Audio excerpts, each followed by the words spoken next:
Daawadayaal sidaad u ogsoontihiin ayaantan waxaa la dareemayay kala aragti duwanaansho dhanka doorashada ah taas oo aan indhaha laga qarsan karin warbaahinta qaranka TV1 mar walba waxaan u heelanahay inaan dowladnimada iyo wadajirka aan ka shaqeyno waxyaabaha madmadowga ay jira mararka qaarkood dan nooma sameynayso inaan boonboonno ama sheegno laakiin wixii laga furso waayo inaan shacabka xog dhaba ka siino si aysan u khalkhalin warbaahinada been abuurka waa mid muhiim ah madaxweynaha iyo ra'iisul wasaaraha qaranka ayaa u muuqday kuwa u been guuraya ama shax la ciyaaraya kooxaha mucaaradka iyaga oo markaas iska dhigay inay laba saf ka soo kala jeedaan arrinta ugu weyn ayaa in doorashada ka dhici doonto dalka mid ay noqonayso madaxweynaha iyo ra'iisul wasaaraha ay ku kala aragti duwanaayeen marka la arko dhambaalada ay marsiinayaan meediyaha iyo warbaahinada tusaale ahaan madaxweyne maxamed cabdullaahi farmaajo ayaa ku adkaysanayay in maadaama sharciga doorashada la ansixiyay in dalka doorashada ka dhacaysa loo dareerayo ay noqoto doorasho qof iyo cod ah waqti kastoo ay qaadato haddii muddo loo baahdana muddadaasi farsamo loogu daro dowladda maadaama ay dowladihii horeba muddo farsamo mid kasta ay helisay taa beddelkeeda ra'iisul wasaare xasan cali khayre ayaa waxa uu dhowr jeer ku soo celiyay in doorashada loo baahan yahay inay xilligeedii ku dhacdo inkastoo fila Soomaaliya laftigeedu ay soo saartay warqado ay ku taageerisay hadalkii golaha wasiirada ee markaas ra'iisul wasaaruhu uu shir gudoominayay awalkii ama horaantii bishan haddana xaqiiqda dhabta ayaa waxay tahay in madaxda nabad iyo nolol ay rabeen doorasho qof iyo cod ah haddaba ma jira khilaaf u dhaxeeya madaxweynaha iyo ra'iisul wasaaraha mise shax ayay soo degeen arrintan ku faahfaahinayno waa warkeenan waa arrintaasi sida muuqata waxa lagu soo waramayaa in madaxweynaha iyo ra'iisul wasaaraha haba yaraatee wax khilaaf ah inuusan dhexdooda oolin laakiin isqaybin siyaasadeed oo istiraatiijiyad ah ama dagaal siyaasadeed oo ay ku qaadayaan kooxaha mucaaradka isla markaana ay markaasi u tumayaan durbaan maran ay sameynayeen madaxweynaha ayaa ugu baaqay ra'iisul wasaaraha inuu dhanka kale ka soo safto sida aan xogta ku helayno isla markaana saraakiil kale ay nasiinayaan oo xog ogaala in uu u janjeersado dhanka mucaaradka si kale uguma janjeersanayo inuu iska dhigo nin ogol doorasho dadban tusaale ahaan inaysan doorasho qof iyo coda waqtigeedii ku dhici karin isla markaana muddo kordhin la sameyn karin sidoo kalena madaxweynaha gudoomiyaha baarlamaanka ama gudoomiyaha golaha shacabka ra'iisul wasaare ku-xigeenka Mahdi Maxamed Guuleed Khadar gudoomiye ku-xigeenka koowaad ee golaha shacabka Muudey iyo waliba gudoomiye ku-xigeenka koowaad ee aqalka sare intaas oo dhinaca inay ayaguna ku adkaystaan iyo guddiga doorashada ay hogaaminayso Xaliimo Yari beesha caalamka inay ayaguna ku adkaystaan in dalkani doorasho qof iyo cod ay ka dhacayso doorashada badan aysan ka dhici karin dhanka kale waxa ka soo jeeday gudoomiyaha aqalka sare mudane cabdi xaashi ra'iisul wasaaraha dalkeena Soomaaliya mudane xasan cali khayre iyo waliba gudoomiyaha labaad ee baarlamaanka mudane mahad cawad iyo madaxda maamul goboleedyada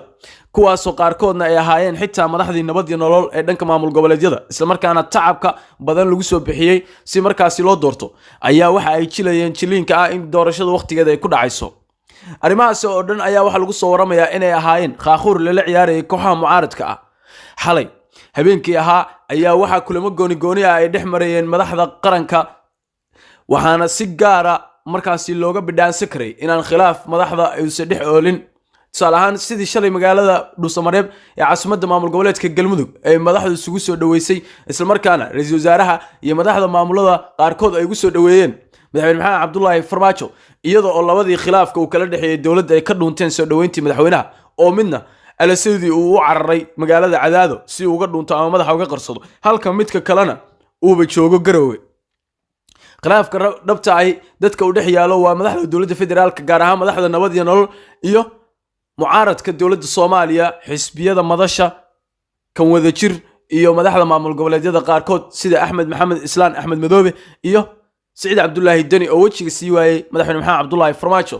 laakiin dhanka kale marka la eego soo dhaweyntii diiranayd qosolkii marxabayntii iyo farxadii ka muuqatay madaxweynaha iyo ra'iisul wasaaraha ayay mucaaradku durba waxay ka muujiyeen in khilaafaadkaanba uu ahaa mid cajilad ayaga loo galiyay iyo kala aragti duwanaanshahan oo aysan ahayn mid sii soconaysa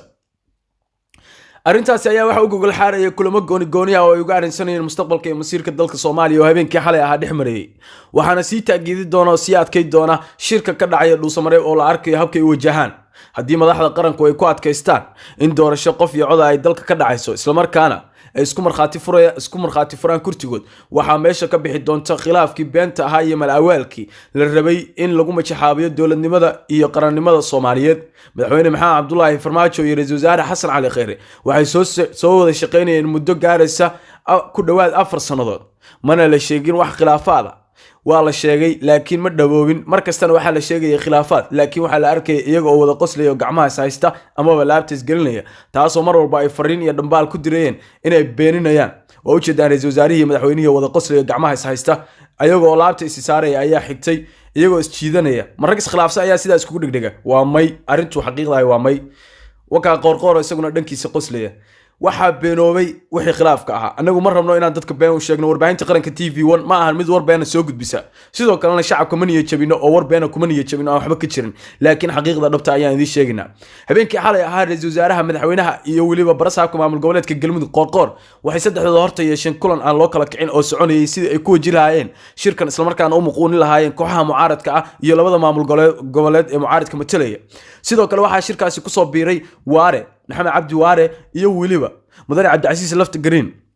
oo aan ogsoonahay inay ahaayeen laf dhabartii nabad iyo nolol iyagana ballanqaadyo rasmi ayaa loo sameeyay waxayna ku soo biireen shirka